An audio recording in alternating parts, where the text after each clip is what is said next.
नमस्कार बच्चों, आइए बच्चों आज हम इस वीडियो के माध्यम से लर्निंग आउटकम आधारित लर्निंग गैप सामग्री ब्रिज कोर्स के अंतर्गत गणित विज्ञान एवं सामाजिक विज्ञान कक्षा 7 देखिए हमें राज्य शिक्षा केंद्र मध्य प्रदेश भोपाल द्वारा यह सामग्री प्रदान की गई है। देखिए हम ब्रिज कोर्स के माध्यम से कक्षा 7 विषय विज्ञान इसके हम वर्कशीट एवं प्रोजेक्ट कार्य को किस प्रकार से पूर्ण कर सकते हैं, आइए जानते हैं। देखिए ब्रिज कोर्स की इस सामग्री में यहाँ अलग अलग विषयवार खंड दिए गए हैं। गणित विषय के लिए आपने देखा है खंड अ है, विज्ञान विषय के लिए खंड ब और सामाजिक विज्ञान के लिए खंड स। तो देखिए हम खंड ब इसमें विज्ञान विषय से संबंधित समस्त वर्कशीटों को हम हल करेंगे। तो आइए देखते हैं यहाँ वनस्पति रेशे से संबंधित महत्वपूर्ण अवधारणा का संक्षिप्त परिचय।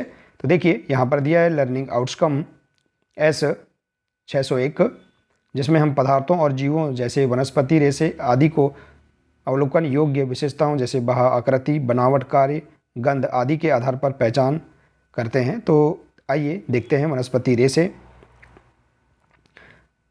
इसका संक्षिप्त परिचय।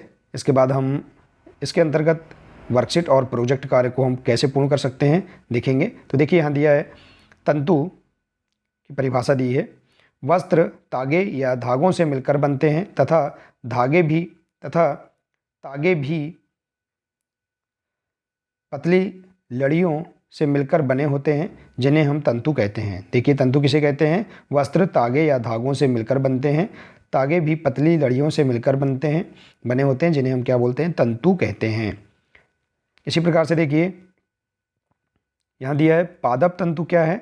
वे तंतु जिन्हें पौधों से प्राप्त किया जाता है पादप तंतु कहलाते हैं। ये प्राकृतिक तंतु होते हैं, ठीक है, तो इन्हें हमें ध्यान रखना है। इसी प्रकार से देखिए पादप तंतु के प्रकार दिया है। पादप तंतु दो प्रकार के होते हैं, पहला रुई और दूसरा है जूट या पटसन। तो देखिए रुई इससे संबंधित हम जानकारी जानते हैं। देखिए रुई कपास तंतुओं की छोटी पतली लड़ियाँ हैं। इसे खेतों में उगाया जाता है। साधारणतः कपास के पौधे वहाँ उगाए जाते हैं जहाँ की मृदा काली एवं जलवायु उष्ण होती है। कपास पादप के फल कपास गोलक लगभग नींबू के माप के होते हैं। पूर्ण परिपक्व होने पर बीज टूटकर खुल जाते हैं। इस समय खेत कपास के परिफुल्लों रोगों से श्वेत हो जाता है। रुई के तागे के जलने पर निकली गंध कागज के जलने की गंध जैसी होती है। तो देखिए इस प्रकार से हम यहाँ पर इसका परिचय जान सकते हैं। इसी प्रकार से दिया है रुई का उपयोग गद्दों एवं रजाइयों और तकियों में किया जाता है। तो यहाँ हम रुई का उपयोग भी जान सकते हैं। इसी प्रकार से देखिए दूसरा है जूट या पटसन। पटसन क्या है इसे देखते हैं। पटसन तंतु को पटसन पादप के तने से प्राप्त किया जाता है। भारत में इसकी खेती वर्षा ऋतु में की जाती है। सामान्यतः पटसन पादप के पुष्पन अवस्था में काटते हैं। फसल की कटाई के पश्चात पादपों के तनों को कुछ दिनों तक जल में डुबोकर रखते हैं। ऐसा करने से तने गल जाते हैं। उन्हें पटसन तंतुओं से हाथों द्वारा पृथक किया जाता है। देखिए और इसका उपयोग वस्त्र बनाने एवं सजावट की सामग्री बनाने में भी किया जाता है। तो इस प्रकार से आप जूट एवं रुई इससे संबंधित महत्वपूर्ण जानकारियों को जान सकते हैं। आइए अब हम वनस्पति रेशे की अवधारणा का संक्षिप्त परिचय के बाद अभ्यास वर्कशीट इन्हें हम पूर्ण करते हैं। देखिए यहाँ दिया है इससे संबंधित प्रश्न पहला है किन्हीं दो पादप तंतुओं के नाम लिखिए। तो देखिए बच्चों पादप तंतु कौन कौन से हैं? रुई और जूट को हम पटसन भी कहते हैं। तो ये दो पादप तंतु हैं। इसी प्रकार से अगला प्रश्न है। देखिए यहाँ निर्देश दिए हैं बच्चों, विस्तार से समझने के लिए विज्ञान कक्षा 6 के अध्याय 3 को आप देख सकते हैं, ठीक है। आइए इसी प्रकार से अगला प्रश्न है रुई किस पौधे से प्राप्त की जाती है? तो इस प्रश्न का आंसर है रुई कपास के पौधे से प्राप्त की जाती है, ठीक है बच्चों।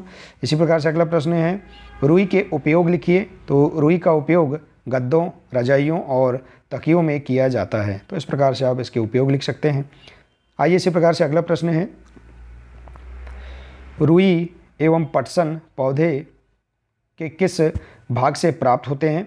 तो देखिए रुई कपास तंतुओं की छोटी पतली लड़ियां हैं, इसे खेतों में उगाया जाता है। पटसन